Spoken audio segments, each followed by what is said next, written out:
Den røde løber er rullet ud, og de 10, der gik videre fra auditionen på ungdomsskolen, er klar. De skal dyste om titlen Herlev Stjerner. Det er anden gang, at Herlev Stjerner går i luften, og inden den store finale i onsdags på Clausdal var der spænding på bænken. Jeg skal optræde med Diablo.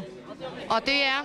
Ja, hvor man har 2 pinde og en snor, og så har man sådan en jeg ved ikke, hvad man kalder den, som man jonglerer med. Man ser det også i cirkus. Jeg skal synge en sang, der hedder Almost Blue. Den er sådan lidt jazzet.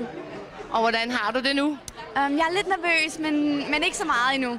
Der var fuldt hus på Clausdal, og der manglede intet til seancen. For eksempel var der VIP-område med fancy alkoholfrie drinks. Og på stjernesiden var forholdene også i top. I bedste finalestil var deltagerne også på backstage, og deltagerne gjorde intet mindre end en stjerneentré. Her er det Signe og hendes akkompagnement. Hun lyser som en stjerne, et lys som end ikke en defekt mikrofon kunne hæmme. You can't hurt my feelings. You see me as a sweet backloaded puppet, and you've got a meal ticket taste. I see right from you. I know right from you. Publikum valgte da også Signe til deres stjerne. Det skete ved en skriftlig afstemning, imens den 5-mand store jury voterede om, hvilke stjerner de ville vælge til aftenens hovedpris.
Ungdomsskolen, der står bag arrangementet, har i den grad ramt rigtigt med ideen.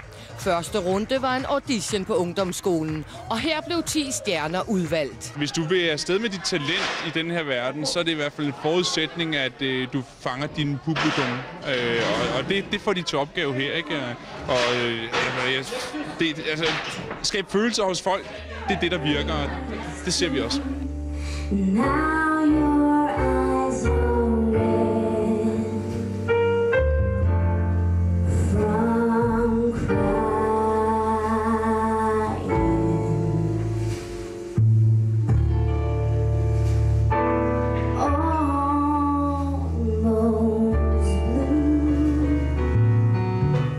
Cecilie kom ind på en flot andenplads, imens stjerneprisen for 5.000 kroner til Herlevs bedste talent gik til Christian. Men pengene er øremærket.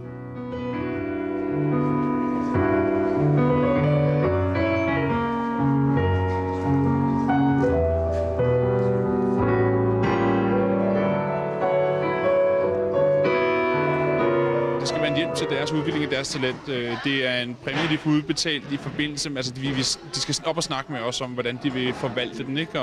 Og den sådan ikke går til vingummi, men måske går til en studietur eller til nogle materialer, et nyt instrument, altså den slags ting, så vi ved, at pengene de bliver skubbet i den retning, som talentet har behov for. Det er sangen, der bærer det hele. Sangen, den er så god, synes jeg. Så ja. Så Herlev Stjerner, fandt vi de rigtige? Det synes jeg, men faktisk var alle 12 de rigtige, ikke? Men der var så nogen, der kunne lidt mere end andre, og det var så det, vi forhåbentlig retfærdigt fandt frem til med det resultat, der så var der.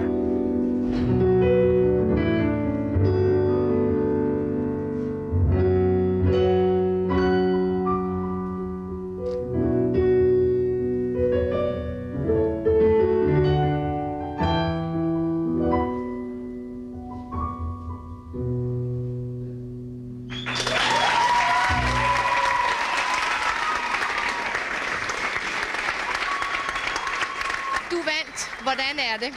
Det er fuldstændig fantastisk. Jeg er helt oppe i skyerne. Jeg er... Ej! Ja.